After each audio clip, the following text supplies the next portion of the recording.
période de confinement, découvrez les témoignages audio de ceux auxquels on ne pense pas. Les Français partis pour un long voyage, mais qui ont dû s'adapter face aux fermetures de frontières et autres contraintes. C'est après quelques galères au Cambodge que je me suis dit que ça pourrait être intéressant de leur donner la parole. Aujourd'hui, c'est Robin qui nous raconte son aventure et son état d'esprit. Robin, c'est un backpacker que j'ai rencontré à Bangkok. Toutes les images sont de lui ou de moi. Écoutons son récit.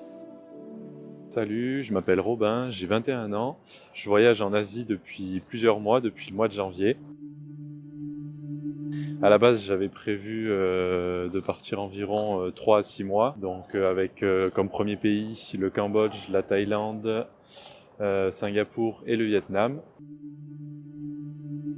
Par rapport à la situation du coronavirus, j'ai dû rester au Vietnam que 2 semaines au lieu d'un mois.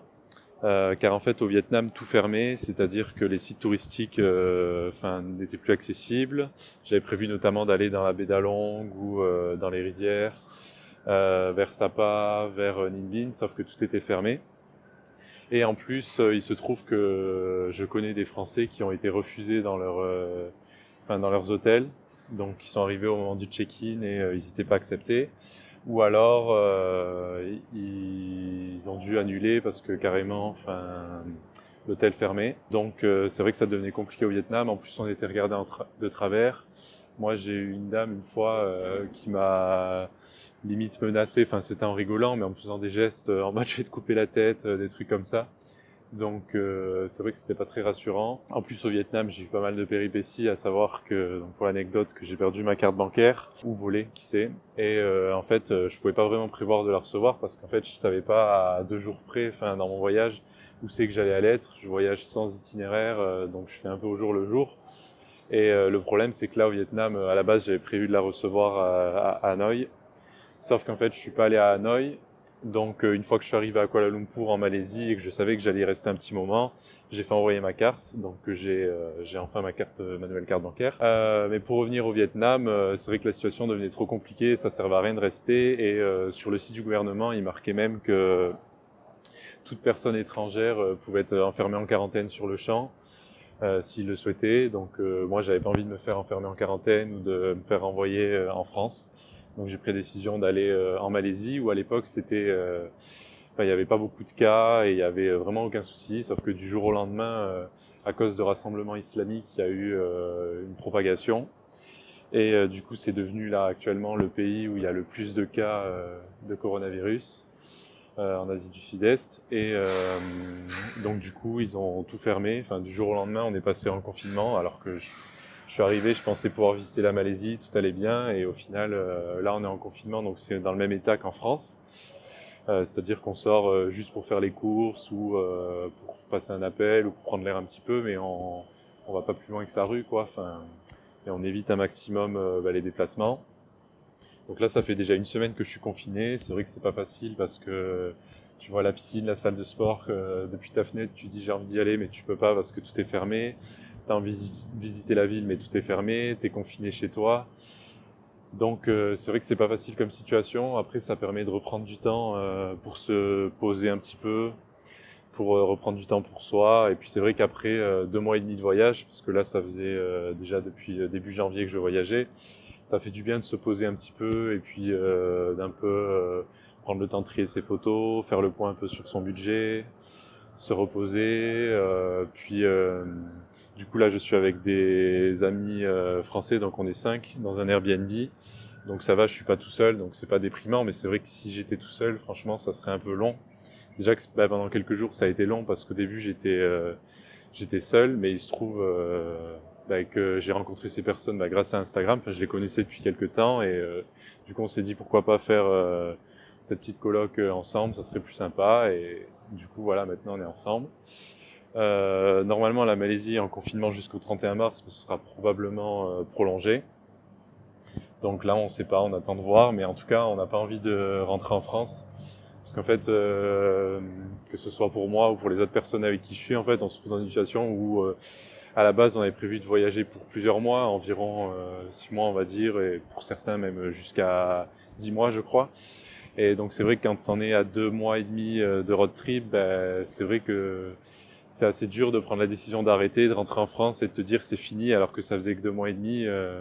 Même si bien sûr, même si j'en venais à rentrer en France, je me dirais, enfin toujours je garderais le positif et je me dirais c'est dingue tout ce que j'ai déjà pu vivre, que ce soit au Cambodge, en Thaïlande, à Singapour, au Vietnam, qui ont été des pays magnifiques et avec plein de belles aventures, plein de rencontres et d'expériences. Donc déjà, même si ça s'arrêtait, j'aurais vécu plein de choses incroyables.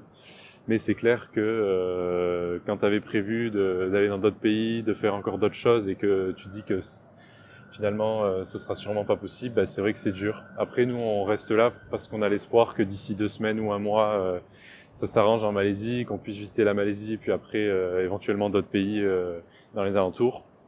Donc on garde l'espoir et on espère que notre voyage pourra continuer. Et qu'on ne sera pas obligé de rentrer en France car ce serait assez difficile et on a vu beaucoup de voyageurs qui sont rentrés. Moi je trouve pas que c'est la meilleure décision dans le sens où j'ai peur que si je rentre, déjà par rapport à ma famille, je me dis ce serait possible que je les contamine, tout ça, alors que là à la limite je suis confiné en Malaisie, je bouge pas, je risque pas de confiner, enfin que ce soit ma famille, mes amis ou les gens en France, déjà que la situation est quand même assez critique là en ce moment en France, en Italie, enfin partout en Europe. Et je me dis déjà si c'est pour rentrer et contaminer ma famille en France par exemple, parce que je suis peut-être porteur sain en soi mais sans aucun symptôme, mais je peux peut-être contaminer d'autres personnes, enfin on sait pas, je veux dire. Et puis aussi de toute façon rentrer en France ça veut dire rien faire et sûrement être isolé pendant plusieurs mois et juste être là chez toi déprimé et à pouvoir faire rien du tout parce que de toute façon la France ça va sûrement être en confinement pendant plusieurs mois. Donc c'est vrai que c'est difficile de se dire je vais rentrer en France, je vais rien faire, je vais déprimer et puis mon voyage c'est fini alors que ça devait durer plus longtemps. Et puis en plus les vols sont très chers. Donc voilà. Pour ma part et puis pour avec les autres voyageurs avec qui je suis, pour le moment on se dit qu'on attend de voir comment la situation évolue en espérant continuer notre voyage d'ici quelques semaines ou mois et voilà, en espérant vivre d'autres aventures. J'ai beaucoup aimé tous les pays où j'ai été, que ce soit le Cambodge où je suis resté 2 semaines, la Thaïlande un mois, Singapour quelques jours et le Vietnam 2 semaines. Il y a des trucs que j'aurais aimé faire que j'ai pas pu faire, notamment au Vietnam où je devais rester un mois, mais je me dis un jour j'y retournerai, donc voilà, je relativise.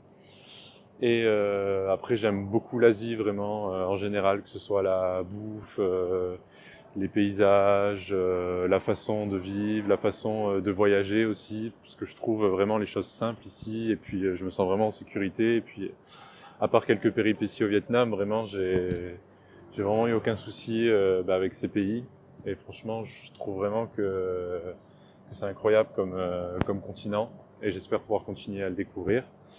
Et pour ceux qui sont intéressés, qui écoutent ça et qui sont intéressés de suivre mes aventures ou voir ce que j'ai pu poster, je poste assez régulièrement, j'essaye tous les jours, sur mon compte Instagram Robin en Asie, Robin-en-Asie. Voilà, la petite pub au passage. J'ai dit ce que je faisais ici, qu'est-ce que ça a modifié dans mon voyage, mes plans, les contraintes.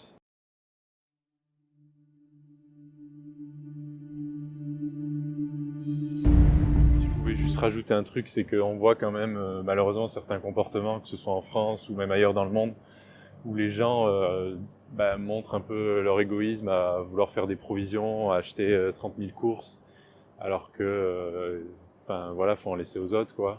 Donc c'est vrai qu'il y a des comportements, où tu te dis, c'est dans cette situation que tu vois un peu comment certaines personnes réagissent. Et moi, je suis content que ma famille et mes amis, par exemple, réagissent bien à ça. Et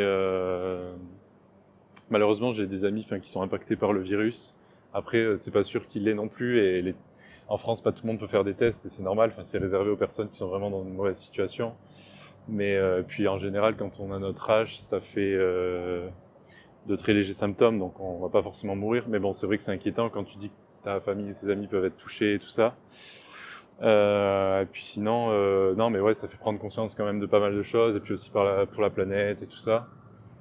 Et puis par rapport aux contraintes, juste j'avais oublié de dire ça, du coup au Vietnam j'ai dû prendre un vol de Da Nang à Kuala Lumpur du jour au lendemain, quelques heures plus tard j'étais à l'aéroport et je prenais mon vol. Heureusement le vol était pas trop cher, c'était 80 € pour aller du Vietnam à la Malaisie. Mais c'est vrai que du coup, la veille tu te retrouves en train de recharger ta carte SIM, en train de prévoir de voyager pendant pendant encore un petit moment au Vietnam, et puis tout d'un coup, du jour au lendemain, tu pars. Enfin, c'est vrai que... Et puis voilà. Après, les contraintes, ça a été que ouais, sans ma carte, c'était galère, il me restait plus que quelques euros, et que du coup, oui, il y a des dépenses pour rien. J'avais acheté un visa pour un mois au Vietnam, au final, je suis resté que 2 semaines. Et au Vietnam, on peut y rester 2 semaines sans visa, donc donc j'ai acheté un peu le visa pour rien. Puis pareil pour les dépenses du style la carte SIM, le transport que j'avais réservé que j'ai pas utilisé, enfin voilà.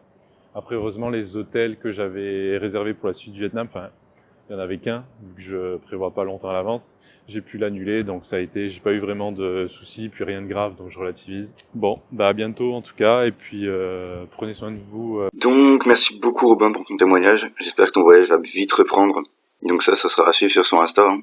Maintenant, je vous invite à suivre la chaîne pour découvrir mes vidéos, principalement celle de présentation qui est assez courte, pour savoir à quoi vous attendre, ou encore découvrir d'autres témoignages de voyageurs en solo, duo, famille, qui ont écourté ou non leurs aventures. Bon voyage.